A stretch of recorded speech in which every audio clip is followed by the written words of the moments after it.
faut qu'on parle. Voici ce qui me traverse l'esprit aujourd'hui. On est dans une société où le mariage civil, le mariage religieux sont strictement monogames. Mais la même société dans laquelle on voit le nombre de relations extra-conjugales est juste en train d'exploser. Les hommes trompent, ils ont toujours trompé. Les femmes trompent de plus en plus. Peut-être qu'elles trompent autant que les hommes aujourd'hui, si pas plus maintenant. Alors je me dis, et si on légalisait l'infidélité? Bienvenue dans Faut qu'on parle, notre podcast qui aborde sans filtre les réalités de la vie d'adulte et la vie de couple ici en Afrique. Si vous ne suivez pas encore la chaîne, n'hésitez pas à vous abonner et à partager la vidéo avec un maximum de personnes. Passez un bon moment. Ça veut dire quoi légaliser l'infidélité? Et c'est d'abord quoi l'infidélité? Qu'est-ce que c'est l'infidélité selon le dictionnaire? On lit ensemble? Oui, comment le dictionnaire définit l'infidélité? Ok. Alors, infidélité. L'infidélité est le manquement à un engagement de fidélité, de loyauté ou d'exclusivité. Elle se traduit souvent par un mensonge, une trahison, une rupture des règles du couple. Elle englobe l'infidélité sexuelle, acte physique, et l'infidélité émotionnelle, lien affectif intense avec un tierce, la rousse. Si on revient seulement au dictionnaire, sans mes propres mots, légaliser l'infidélité, ce serait accepter de mentir, de trahir. Oui. Or, je ne pense pas que c'est correct, ça. Mais si j'en reviens à ce que tu dis, on se retrouve actuellement dans une situation où les hommes trompent, les hommes ont toujours trompé. Les femmes aussi commencent à tromper. Ou même, peut-être qu'elles trompaient avant, mais c'est un peu plus d'actualité, c'est un peu plus, il y a beaucoup plus de scandales dans ce sens-là. C'est plus visible peut-être. C'est plus visible aussi. Alors que nous sommes une société monogame et surtout chrétienne. Monogame parce que l'État n'autorise pas un mariage civil 2 fois. Chrétienne parce que la Bible interdit la tromperie, interdit le mensonge, interdit l'infidélité. Oui. Tu vois? Donc, j'aimerais comprendre à quel moment on légalise l'infidélité, même si les hommes et les femmes trompent.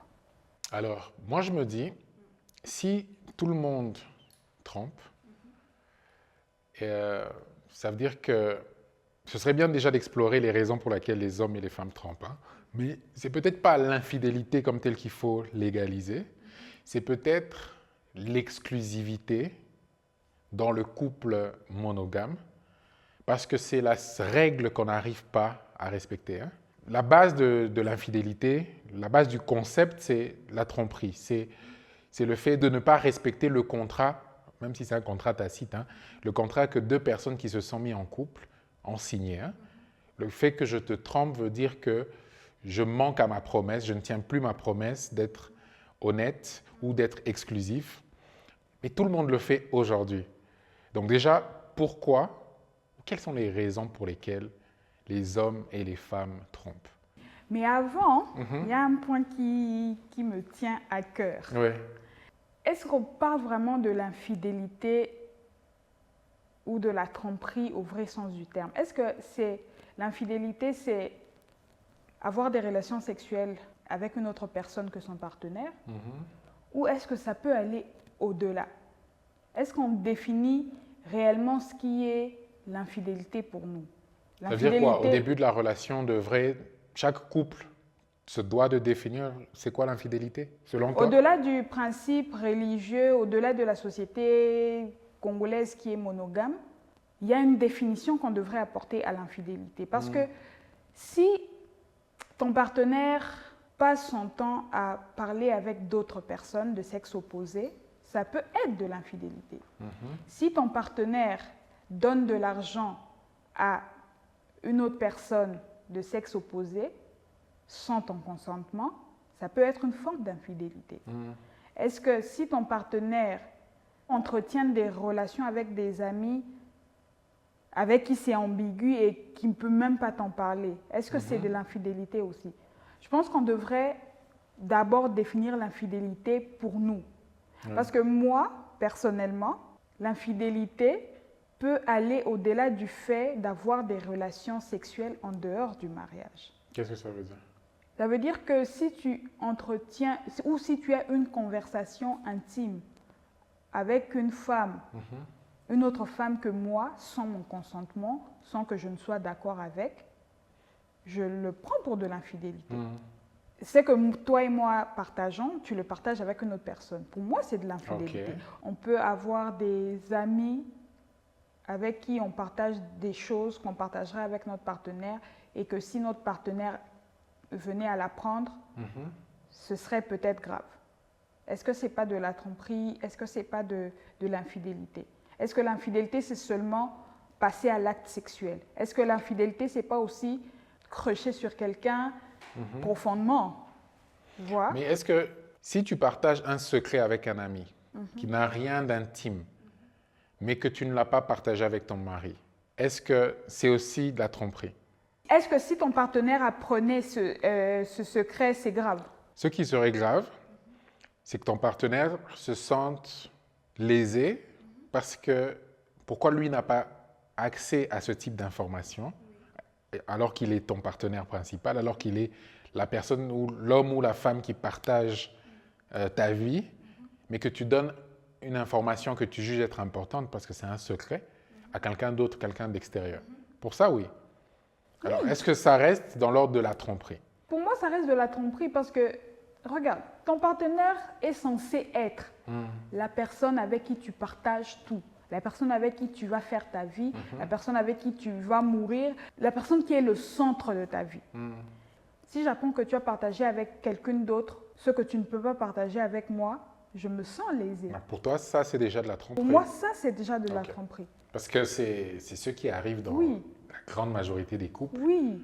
Des choses qu'on ne peut pas partager avec son partenaire. On le partage avec un ami intime, on le partage avec un confident. Oui, c'est pour ça que moi, je parle de définir la tromperie dans ce sens-là pour nous. Au-delà de l'acte sexuel, au-delà de ce que la Bible dit, au-delà de ce que la société congolaise veut, il y a des paramètres.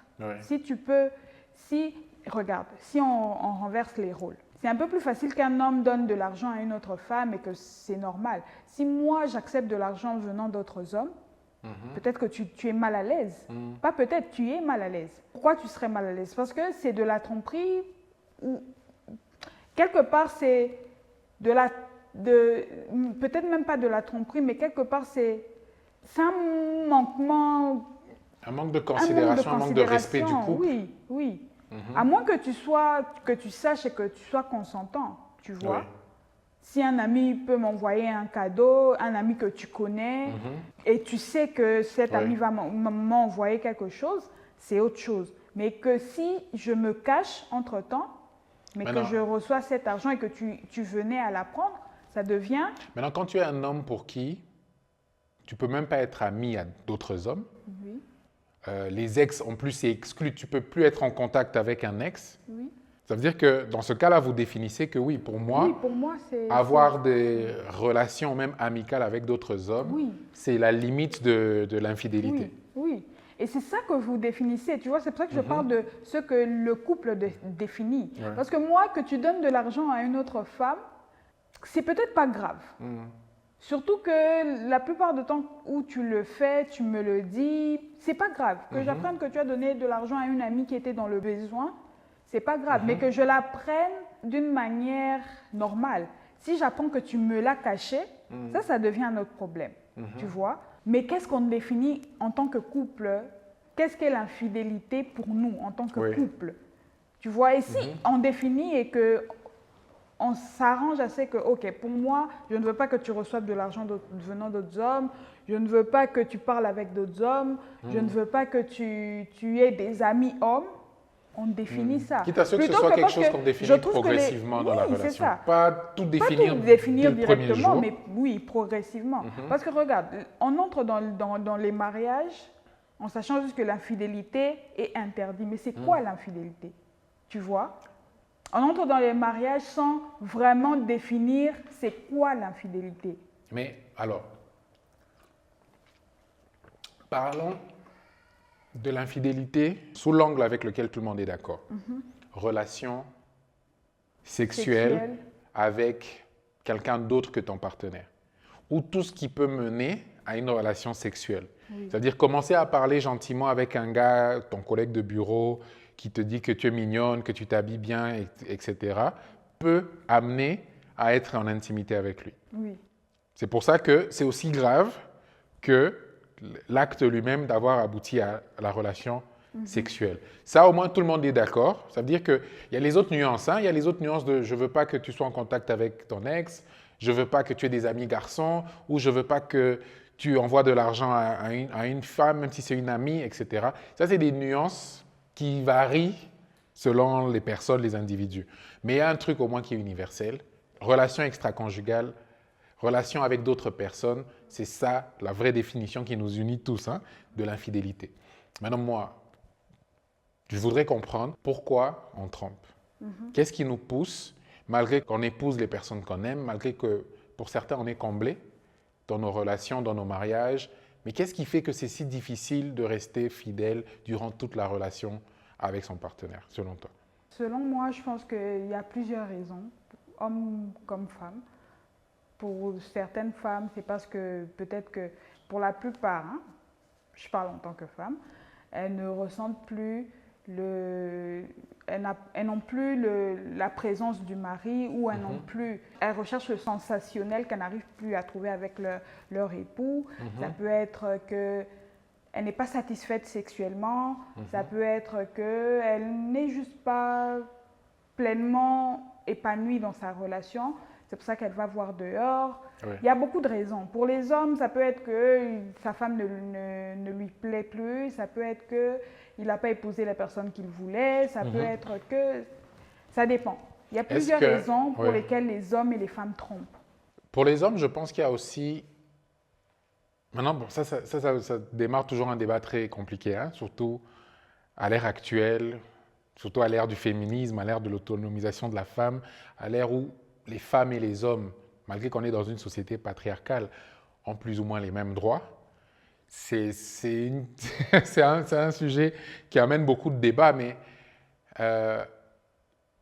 beaucoup d'hommes, en tout cas on le pense, on ne le dit pas forcément parce qu'on ne peut pas le dire, mais on ressent aussi que c'est simplement dans notre nature masculine d'avoir besoin de multiplier les partenaires.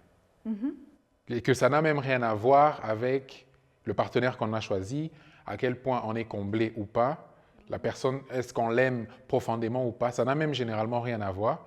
On pense que l'homme est naturellement un être qui a besoin de plus de partenaires. Et ça, c'est...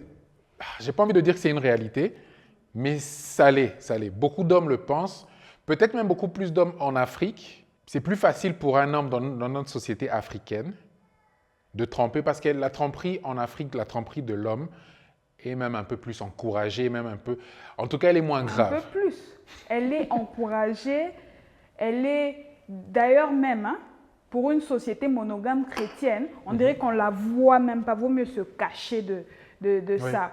Les hommes trompent chaque jour, c'est pas grave. Aujourd'hui, si moi je te trompe et que tout le monde apprenait ça, déjà toi tu me quittes, tout le monde me jette les pierres, on me condamne, on me bannit, on dit de tout et de rien sur moi. Mais si toi tu me trompais, ce serait différent. On me dira, les hommes trompent toujours. On me dira, reste, c'est toi la femme légitime. C'est pas grave, c'est pas la fin du monde. Où est-ce que tu vas aller? Parce que même si tu vas chez l'autre, il va seulement te tromper. Les hommes trompent toujours. Au-delà de faire comme si c'est pas grave, on encourage ça. On encourage ça. Même les femmes encouragent ça. Les gens qui te disent reste, c'est pas grave, ce sont les femmes, ce sont les mamans. Elles ont vécu ça. Elles vont te dire, tu vas aller où? Partout, les hommes trompent. Donc, ce qui se passe aujourd'hui, c'est aussi que maintenant que les femmes trompent aussi, ou que c'est maintenant un peu plus présent que les femmes aussi trompent, ça choque un peu les hommes. Les hommes se retrouvent dans des positions où, quand une femme trompe, c'est un scandale, c'est que les femmes, vraiment, il ne faut même plus les faire confiance. Alors que chaque jour, les hommes trompent, et ce n'est pas grave. Yeah. Écoute, tout ce qu'on vit, la réalité qu'on vit est parfois aussi le produit de qui nous sommes. Hein? Est-ce que le fait qu'on soit dans une société où la tromperie de l'homme est plus acceptée, même par les femmes, comme tu as dit, n'est pas aussi quelque part dû au fait que même pour une femme, c'est plus facile d'accepter la tromperie de l'homme que ça l'est pour un homme d'accepter la tromperie d'une femme? La tromperie, quel que soit ce que vous dites, les femmes supportent la tromperie. Oui, les femmes sont évoluées. Les femmes ont en elles une capacité énorme, hein, de comprendre les choses. Ça veut dire qu'en tant que femme, naturellement, on a ce pouvoir-là. Maintenant, dire qu'on supporte la tromperie, ce n'est pas ça qu'on supporte. On supporte juste que, comme nous sommes le produit d'une société où les hommes ont trompé et trompent toujours, on supporte juste cette tendance-là. Parce que la vérité est que tu vas aller où? Parce que partout on va te tromper. La vérité est que tous les hommes trompent. La vérité est qu'on est cette société-là. Ça n'a pas commencé aujourd'hui, c'est depuis longtemps. En tant que produit de cette société-là, on se retrouve à normaliser ça. Ce n'est plus si grave que ça. Ouais. Mais moi, personnellement, même si je suis le produit de cette société-là, la tromperie, pour moi, elle est négative, absolument. Je ne conçois pas la tromperie. Parce que en tant que, oui, produit de cette société, je suis aussi dans une société moderne maintenant, où mes sentiments valent plus que tout, ou comment je me sens, ou est-ce que je suis épanouie ou pas, vaut plus que tout. Donc, dès que tu me trompes, je me sens mal. Je ne sais plus vivre. Peut-être que je peux te pardonner parce que culturellement, hein, les femmes pardonnent. Mais je ne serai plus épanouie. Je me sentirai trahie. C'est sûr que ça brise quelque chose. Ça me brise. Ouais. Et le fait que ça me brise, peut-être que moi, avec ma personnalité, avec mes conceptions, le fait que ça me brise ne me met plus à l'aise ou ne me met plus dans une position où j'ai envie de rester vivre avec toi. Donc forcément, peut-être que je ne vais pas te quitter parce que seulement tu m'as trompé, mais aussi parce que je ne me sens plus pleinement épanouie dans la relation, où je n'ai plus confiance en toi. Or, pour moi, ces choses-là, c'est ça de la valeur. Si je n'ai plus confiance en toi, je ne sais pas pourquoi je serai avec toi. Tu vois un peu? Donc, la tromperie, pour moi, elle reste négative. Je suis d'accord. Oui, je peux comprendre, hein, et ça, je ne sais pas le prouver. Peut-être que biologiquement, quelque part, vous avez cette pulsion-là, vous avez ça en vous d'aller voir dehors. Je ne sais pas, je n'ai pas poussé mes recherches loin. Mais je suis sûre d'une chose, elle me fait autant de mal qu'elle te ferait à toi autant de mal. Tu vois? Donc, pour moi, au-delà de la société, au-delà de la religion, on définit ce que c'est la tromperie pour nous et on essaie de chacun respecter son engagement, tu vois. J'ai déjà entendu des femmes dire, pas moi forcément, hein, mais des femmes penser ou dire, moi, je n'ai aucun problème que mon mari couche avec d'autres femmes. Tant qu'il reste investi dans la relation, tant qu'il continue de jouer son rôle dans la relation, dans le couple ou dans la famille. Est-ce que tu penses que c'est une déformation simplement de ces femmes-là, de ces femmes africaines? Parce que je ne pense pas qu'on entendrait beaucoup ce genre de discours en Occident. Est-ce que tu penses que c'est une déformation parce que notre société africaine a mis la femme dans une position où elle est obligée presque d'accepter la tromperie de l'homme? Ou est-ce que tu penses que c'est aussi juste qu'il y a des femmes pour qui l'homme qui a des relations extra-conjugales avec d'autres femmes, quand ça se limite à ça, ce n'est pas quelque chose d'aussi difficile à accepter, surtout si en plus ça fait partie de sa nature et qu'apparemment c'est un besoin qu'il a du mal à contenir? Alors, je te dis toujours ça, hein, les femmes nous sommes évoluées. déjà premièrement. C'est pour ça que je parle de définir l'infidélité. Si c'est plus facile pour toi en tant que femme d'accepter que ton homme ait des relations sexuelles avec d'autres femmes tant qu'il prend soin de toi, ça c'est vous. Quand vous définissez ça, c'est plus facile de même connaître ses limites. Ça veut dire que là, je peux aller, mais je ne peux pas faire plus que ça, tu vois. Donc, pour ces femmes-là, je ne peux pas dire déformation. Je ne pense pas qu'il y ait des déformations. Je pense qu'on est humains tous. Ce que certains ont, les autres n'en ont pas, ça fait un peu de tout. On n'est pas tous pareils. Il y a des exceptions à tout. Et peut-être même pas des exceptions, c'est juste des humains qui ressentent des choses de manière différente que nous. Je ne peux pas dire que ces femmes-là, elles sont une déformation. Oui, si c'est une déformation de la société, mais c'est la société qui a établi ça. Ouais. Donc, je les comprends. Je n'ai pas de problème à ça. Mon souci, c'est quand l'infidélité devient un problème pour tout le monde, devient même un problème pour cette même société-là. Quand l'infidélité devient que le papa, il a eu plusieurs femmes et quand il meurt, l'héritage devient un problème, ou bien parce que tu as eu des relations sexuelles avec une autre femme, il y a maintenant un enfant dont tu dois prendre soin et que ça entache ta relation avec ta femme à la maison, parce que tu dois avoir des petites par-ci, par-là, et que ça entache ta relation avec ta famille. C'est tout ce que l'infidélité crée en réalité. Parce que maintenant, ta femme, elle perd confiance en toi, parce que maintenant, tu as des enfants à l'extérieur, vous êtes promis quelque chose que tu n'arrives plus à respecter. Tu vois un peu, hein? Mon souci est à ce niveau-là. Oui. L'infidélité, à la base, c'est peut-être un seul niveau. Ça veut dire un homme ou une femme entretient une relation un coup d'un soir avec un partenaire, quitte à ce qu'il va s'en excuser si on l'attrape, parce qu'il avait bu, parce qu'il était sorti, parce qu'il était sous une influence négative, quelconque de l'alcool, soit du milieu et tout ça. Ça, c'est un premier niveau. Mais un niveau maintenant secondaire qui est entretenir une relation, qui devient une relation affective en plus d'être une relation sexuelle. Tu as aujourd'hui un phénomène d'hommes mariés qui sont en relation avec une ou plusieurs femmes. Je parle de relations durables, ça veut dire de relations qui peuvent durer des années. Certaines deviennent des familles parce que, comme tu dis, ça devient un foyer extérieur. D'autres, il n'y a même pas d'enfants parce que lui aussi, il se protège tellement qu'il ne veut pas commettre d'accidents à l'extérieur et faire des enfants en dehors de son mariage parce qu'il privilégie toujours son mariage. Mais tu te rends compte que donc, ce format de jeunes femmes qui sont en relation sérieuse et stable et durable avec des hommes qui sont eux mariés et qui ont des familles, ça devient une des tendances de notre société. Et ça te montre aussi que notre société a shifté.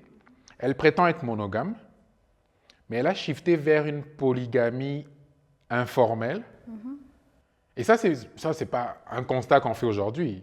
La génération de nos pères, peut-être même encore plus qu'aujourd'hui, tu vois, ce format-là, parce que tu te rends compte aussi que peut-être ça vient d'abord l'Afrique de manière traditionnelle avant la colonisation, où la polygamie était plus ou moins régulée dans certaines sociétés. Et ensuite, la colonisation, le christianisme vient interdire ça. On passe vraiment dans un format où on est complètement monogame. Mais maintenant, on est monogame sur papier, on est monogame dans le code de la famille, dans la loi, on est monogame dans la doctrine religieuse, mais dans la pratique, on dirait qu'on lutte maintenant avec notre nature qui, elle, est contre la monogamie, tu vois. Je lisais les chiffres, par exemple, en Afrique, il y a plus ou moins 25 pays, sur les 54 pays de l'Afrique, il y a plus ou moins 25 pays qui sont des pays qui acceptent, qui autorisent légalement la polygamie. Pour la plupart, c'est des pays musulmans. Et il s'agit encore de la polygamie vis-à-vis de l'homme, au bénéfice de l'homme, la polygynie, ça veut dire un homme avec plusieurs femmes, jusqu'à 4 femmes dans les pays musulmans.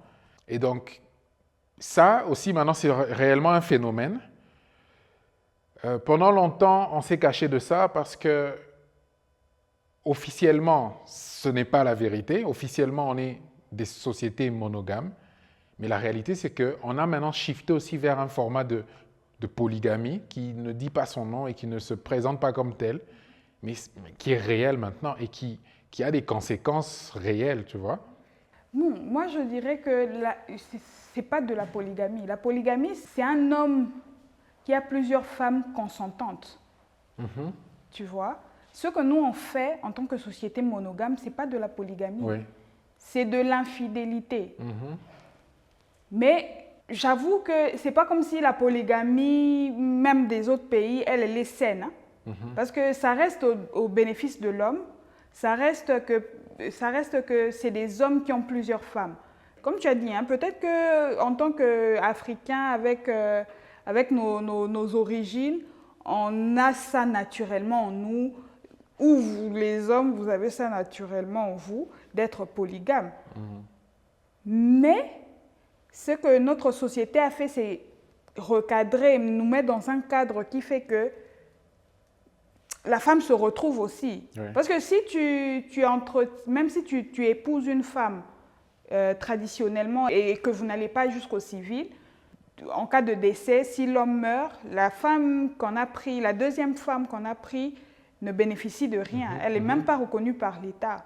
Donc, quelque part, si je me retrouve dans une situation où je dois être deuxième femme, je vais me dire que ce serait moi la perdante. Donc, pour ça, je trouve que c'est bien qu'on se retrouve dans une société monogame, mais qu'on fasse bien les choses, qu'on ne se cache pas. Si c'est en nous d'être polygame ou autre, qu'on ne se cache pas, mais que chacun fasse son choix.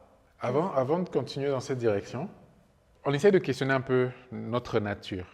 Hein? On n'a pas fait toutes les recherches du monde, mais je te donne un exemple. Si on revient vraiment à l'époque des hommes des cavernes et autres, c'est que dans les différentes sociétés, par exemple, les mâles les plus virils avaient tendance à avoir le plus de partenaires femelles parce que ça leur permettait de garantir la reproduction, garantir la survie de l'espèce. À l'époque, c'était purement physique. Ça veut dire que plus il est viril, plus il est fort, plus il peut protéger la femme du danger, qui pouvait être des animaux sauvages, qui pouvaient être les intempéries. Ça veut dire que plus il est fort, plus il saura construire des abris, des cabanes pour les loger, pour les protéger du danger. Plus cet homme-là avait la capacité, justement, ou avait attiré l'attention, attiré le plus de partenaires femelles. Maintenant, le monde a évolué. Aujourd'hui, le danger n'est plus que sous la forme de menaces physiques. Aujourd'hui, tu te rends compte quand même qu'il y a la même tendance. Par exemple, plus un homme est puissant, plus il est fort dans la société actuelle, ça veut dire s'il a des moyens, s'il est puissant, s'il évolue bien dans la société, plus il a aussi une tendance où il attire le regard, il séduit le plus grand nombre de femmes. Tu vois, c'est pour ça que c'est facile pour des femmes d'accepter la polygamie quand c'est avec un homme qui est puissant, quand c'est avec un homme qui est riche, quand c'est avec un homme qui, dans la société actuelle, a de la valeur, tu vois. Et donc, ça, c'est aussi une réalité qu'il y a des hommes qui sont vus justement comme n'ayant pas assez de valeur aux yeux de la société. Eux, ils galèrent à avoir une seule femme. Il y a d'autres hommes qui se retrouvent avec 10, 20, 30 femmes qui leur tournent autour. Et je pense même qu'aux yeux des femmes, un homme qui a plusieurs femmes qui lui tournent autour est plus séduisant pour une femme qu'un homme qui est tout seul, qui est disponible, tu vois. Donc ça aussi, c'est quelque part que ça montre que la nature elle-même, et ça on le voit dans le règne animal, hein, que la nature elle-même fait que le coq le plus fort là, c'est lui qui va féconder toutes les poules. Aux yeux de la société, il est le plus à même de prendre soin d'elles, de leur donner ce dont elles ont besoin, ce dont, en tant que femmes ou femelles, elles ont besoin pour assurer leur développement dans la société. Donc il y a aussi cette réalité-là qu'il faut regarder. Et cette réalité-là, je ne suis pas contre ou bien je ne suis pas en train de juste dire qu'elle n'existe pas. Elle existe, elle est réelle. Parce que la vérité est qu'un homme, quand il est puissant, quand il a beaucoup d'argent, aujourd'hui, je ne parle même pas de l'époque, j'y étais pas. Aujourd'hui, un homme puissant, qui a beaucoup d'argent, c'est séduisant, les femmes lui courent après, il peut avoir plusieurs femmes comme il veut, ça ne dérange personne. Peut-être que naturellement, oui, ça se passe. Mais le désordre qui vient avec ça, tous ces hommes puissants qui ont plusieurs femmes, quand ils meurent, ils ne laissent pas l'ordre là qu'ils avaient. Et ils prenaient soin de chaque femme. Quand ils meurent, c'est une catastrophe dans ces familles-là. C'est des enfants déchirés, c'est des enfants qui se font du mal, c'est des femmes qui se tuent. Ça crée un désordre dans la société. Donc, on a créé le mariage. Le mariage monogame. Oui, le mariage monogame. On l'a créé, mais justement pour mettre de l'ordre dans tout ça. Maintenant, mettre de l'ordre dans tout ça, mais notre nature humaine nous revient. En même temps, les choses sont en train d'évoluer. Si cette nature est en train de revenir à vous, c'est pour ça que j'ai toujours aussi dit, c'est une question des choix. Le mariage existe. Si tu es un homme et que tu es explorateur et que tu as besoin de plusieurs femmes, ne te marie pas, ne t'engage pas, ne prends pas un engagement que tu ne vas pas respecter. Tu ne vas jamais créer le cadre-là où tu as ta femme et tes enfants. Tu vois, je veux dire, c'est une question de choix dans ce sens-là. C'est une question de qu'est-ce que je veux pour moi? Qu'est-ce qui est mieux pour moi? Parce que tu devras sacrifier finalement quelque chose. Sacrifier parce que c'est ça la vie. Tu ne vas pas juste venir te marier et puis après dire qu'en tant qu'homme, j'ai des pulsions, j'ai de ceci. Oui, tu as des pulsions, mais moi aussi en tant que femme, j'ai des sentiments. Moi aussi en tant que femme, quand toi, tes pulsions sont réveillées, tu es en train de détruire mes sentiments, tu me brises. Mais là, on n'est plus dans ce cas où c'est seulement l'homme qui brise la femme.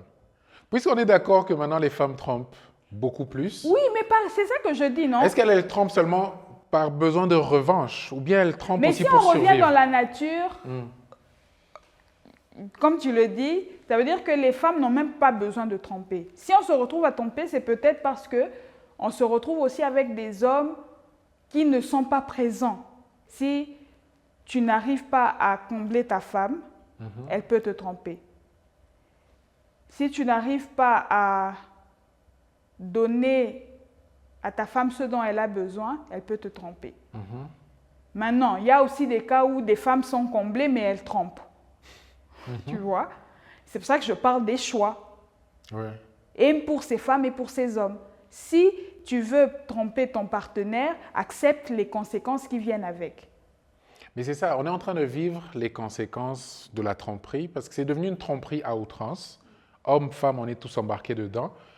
Est-ce que c'est le signe que notre société a perdu le contrôle de soi, la maîtrise de soi? Parce que... Mais attends, j'ai une question. Oui. Est-ce que les femmes trompent seulement aujourd'hui? Est-ce qu'elles ne trompaient pas avant? Moi, je pense qu'elles trompent plus aujourd'hui parce qu'elles ont plus de moyens. Avant, la société était faite, la société africaine. Hein. Si je prends vraiment le cas, moi, quand je repense à toutes les histoires que ma mère me racontait depuis que je suis tout petit, hein, sur notre environnement, sur les choses qui se passaient dans les familles et tout ça, tu te rends compte que à l'époque aussi, c'est juste qu'on n'avait pas la même exposition. Une femme dans le mariage ne sortait pas autant qu'une femme dans le mariage sort aujourd'hui, à l'époque. Donc, une femme n'était pas exposée aux hommes, elle ne travaillait pas. Elle n'allait pas pouvoir donc être en contact même avec des hommes sur le lieu de travail. Aujourd'hui, je crois que les occasions de tromper aussi sont tellement pléthores que ça fait que... Et puis, il y a les réseaux sociaux. Aujourd'hui, tu rencontres quelqu'un, tu prends un rendez-vous, vous allez vous voir. Tu vois, avant, comment vous faites pour vous rencontrer si vous ne vous connaissez pas? Comment vous faites pour avoir accès les uns aux autres? Tu vois, les occasions étaient très limitées. Donc, je pense qu'on trompe plus aujourd'hui parce que la société s'est ouverte. Aujourd'hui, pour les femmes, je crois que ça a beaucoup évolué parce qu'en plus, les moyens économiques des femmes font que c'est moins effrayant l'idée de perdre le mariage. Surtout si c'est le mariage avec quelqu'un qui ne te comble pas. Les répercussions que ça, oui, sur la réputation, une femme qui est divorcée, une femme qui est séparée, c'est plus aussi effrayant pour les femmes, je trouve. Hein? Et ça le sera de moins en moins. On voit par exemple la génération Z, les jeunes filles qui ont 20 ans, qui ont 25 ans aujourd'hui, leur rapport à la relation, avant même de se lancer dans les relations, on dirait que c'est plus les relations amoureuses qui vont définir qui ils sont ou qui elles sont. Hein. Donc, tu te rends compte que dans 10, 20 ans, ça risque d'exploser encore plus. Hein. Parce que simplement, la notion du couple qui est sacré, on est en train de la perdre. Hein. Oui, hein, ça shift, le monde change, tout ce qu'on veut. Mais bon, je pense qu'il y a des choses qui vont jamais changer, hein. Même ces générations Z là, quand ils se font tromper, ils ont mal. Il y a des choses qui ne vont jamais changer, ça Ouais. c'est clair. Tu me trompes, ça me fait mal. Et c'est même pas seulement dans les couples, hein. Quand tu trompes ton père ou tu mens à ta mère ou tu mens à tes enfants ou tu mens à ton ami, c'est Ouais. de la tromperie, c'est que je me sens mal, ça va jamais changer, tu vois. Absolument. Donc pour moi, c'est, comme j'ai dit tout à l'heure encore, c'est une question des choix et d'assumer les conséquences qui viennent avec, tu vois. Ouais. Aujourd'hui, brandir qu'en tant qu'homme, on peut tromper parce que c'est naturellement nous et tout, accepter aussi les conséquences qui viennent avec. Pareil pour les femmes, si tu trompes ton mari, accepte les conséquences qui viennent avec, tu vois. Accepter les conséquences qui viennent avec, c'est accepter que ma femme peut partir, mon homme peut partir, c'est accepter que j'ai mal fait, je suis en train de détruire ma famille, je suis en train de détruire mes enfants, je suis en train de détruire la société, parce que c'est ce qu'on fait quand on trompe, quand on ment, quand il se passe toutes ces choses-là. Donc pour moi, l'infidélité reste négative, parce qu'elle crée toutes ces choses négatives qui font le couple. Tu sais, moi, l'infidélité, je l'ai expérimenté dans certaines de mes précédentes relations, hein, jusqu'au jour où je me suis rendu compte que quand tu trompes ton partenaire, c'est toi que tu trompes en réalité. Exactement. Ça, c'est une des premières réalisations que j'ai faites. Et ça m'a mis dans un cycle, ça m'a amené dans un cycle où j'ai arrêté de tromper. Mais déjà, en tant qu'homme, quand tu es un homme qui ne trompe pas, tu es marginalisé, ou tu te sens... Il y a une pression sociale des hommes. Hein. Ça veut dire qu'un homme qui ne trompe pas, un homme qui est dévoué à sa femme, dans notre société africaine surtout, limite, il perd sa masculinité. Et donc, il y a beaucoup d'hommes qui trompent par pression sociale, parce que quand il sort avec les potes, il doit prouver que lui aussi, c'est un salaud, que lui aussi, il gère, tu vois, que lui aussi, il a de la puissance en lui. Cette pression est réelle. Hein. Donc maintenant, je reviens à ce que je disais. Quand j'ai arrêté de tromper, c'était maintenant un processus presque réparateur de la confiance que j'ai en moi-même. Parce que tu ne trompes pas l'autre. Tu te trompes toi d'avoir fait une promesse et de ne pas l'avoir tenue. Surtout quand tu es sincère et quand tu as trouvé quelqu'un que tu aimes. Hein, que même si c'est le jeu de la société, tu te rends compte que petit à petit, tu brises ce que tu es en toi-même. Et c'est peut-être quelque chose que tu ne vas plus jamais retrouver. Tu ne vas plus jamais pouvoir réparer ce que tu es. Et quand tu trompes, tu vis dans la peur d'être trompé. En tant qu'homme, quand tu trompes, moi, les hommes que j'ai connus qui sont les plus insécures vis-à-vis de leurs femmes sont les hommes qui ont été les plus volages. Ils vivent dans la peur. Parce qu'ils vivent... Si eux, ils ont été des hommes peut-être qui ont arraché à d'autres hommes leurs femmes, la peur pour eux de perdre leur femme, c'est limite un cauchemar hein, qu'ils vivent au quotidien. Et donc, on se rend compte que les premiers effets négatifs que la tromperie a, c'est sur soi. Exactement. Et ça, c'est réel. Et je pense que si on veut contribuer à bâtir une société dans laquelle on se sent en sécurité, nous les hommes, c'est d'arriver à nous-mêmes d'abord apporter cette sécurité-là. Et c'est dur parce qu'aujourd'hui, tout nous communique qu'on devrait tromper notre partenaire, qu'on devrait tromper notre femme. En fait, on vit dans un monde où tu as l'impression que tu rates ta vie si tu n'es pas en train de saisir hein, les opportunités de toutes ces jeunes femmes qui sont des proies. Hein. Tu as l'impression de passer à côté de quelque chose en tant qu'homme. Et cette pression, elle est réelle, elle est très sérieuse. Hein. Mais de l'autre côté, si tu arrives à résister à cette pulsion, et c'est très difficile, hein, moi je le vis au quotidien, ça veut dire que... Tu résistes à quoi? À la pulsion et à la pression sociale masculine d'avoir accès à d'autres partenaires. Tu vois? Parce que la vérité, toi et moi, on s'est déjà fait ce jeu. Hein? Je t'ai déjà posé la question, si aujourd'hui, je te donnais la permission d'avoir une relation avec un autre homme, malgré que tu es comblée, que tu es avec moi et que tu es heureuse, tu m'as dit que tu n'en avais pas besoin, que ce n'était pas nécessaire pour toi. Mais moi, si tu me poses la question, que tu me donnerais aujourd'hui l'autorisation, malgré que je suis heureux, que je suis comblé, d'entretenir une relation avec quelqu'un d'autre, je serais ouvert à ça, tu vois. Donc, ça veut dire que pour moi, en tant qu'homme, c'est peut-être ma nature, c'est peut-être le formatage de la société dans laquelle j'ai grandi, mais c'est une réalité.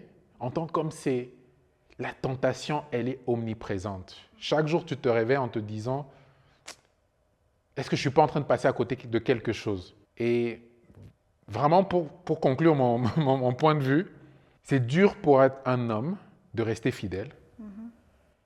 Mais quand on regarde comment notre société est en train de se perdre aujourd'hui, on en rit, hein, parce qu'on dirait aussi que c'est quelque chose qui nous touche tous. Tu vois, un peu quand on est dans un avion qui va crasher, hein, limite, la mort n'est plus aussi grave parce que, bon, on va tous mourir. Le fait de savoir que notre société est en train de connaître son déclin et qu'on est tous en train de participer à ce déclin-là, c'est moins grave que si c'était à une seule ou deux personnes à qui ça arrivait seulement, hein, contre le monde. Hein. Mais la vérité, c'est qu'on est en train de contribuer à la dégradation, à la décadence de notre société. Et les premières personnes qui sont touchées, c'est nous-mêmes. C'est nous-mêmes qui sommes devenus hyper fragiles. C'est nous-mêmes qui, au quotidien, ne sommes plus heureux, ne sommes plus épanouis, vivant dans la peur que du jour au lendemain, c'est peut-être moi. Moi, aujourd'hui, j'ai la grande gueule, hein, mais peut-être que demain, ça sera l'histoire que c'est ma femme qui m'a trompé, qui m'a quitté, alors que moi, je disais que moi, je suis un homme fidèle. Et il y a aussi cette peur-là. Hein. Il y a aussi la peur d'être fidèle parce que toi, tu vas être fidèle et puis ta femme, elle te trompe. Tu vois, hein? Et que tu es maintenant perdant parce que toi, tu as été un peu bleu. Hein? Toi, tu as été là, tu t'es bien comporté et elle s'est mal comportée. Donc, il vaut peut-être mieux mal se comporter avant, comme ça, même si elle se comporte mal en retour. C'est comme si le choc est amorti. Hein? Mais c'est une réalité. Hein? Et c'est ça qu'on vit aujourd'hui. Et c'est compliqué, mais les conséquences sont à tellement long terme. Parce que les conséquences, c'est sur les enfants, qui eux aussi vont grandir sans de bons modèles de parents, des modèles de pères absents parce qu'eux, ils sont nés dans un deuxième foyer, ils sont nés dans une famille où le père ne peut pas être présent, même s'il envoie l'argent chaque mois, peut-être qu'il ne peut pas être présent physiquement. Et on est en train d'investir dans une génération qui n'aura juste plus de repères et que nous, la nouvelle génération des parents, des pères et des mères, on peut faire mieux. On peut même pas faire mieux. On peut juste essayer de faire moins pire. Tu vois, hein? Ça déjà, ça sera un exploit, d'arriver à faire moins de dégâts que la génération qui est venue avant nous. Merci d'avoir partagé ce moment avec nous. Si cette conversation vous a plu, si elle vous a fait réfléchir ou même vous remettre en question, alors prenez quelques secondes, abonnez-vous et partagez la vidéo autour de vous. Et surtout, n'oubliez pas de nous envoyer vos commentaires et vos critiques. À très bientôt. À très bientôt.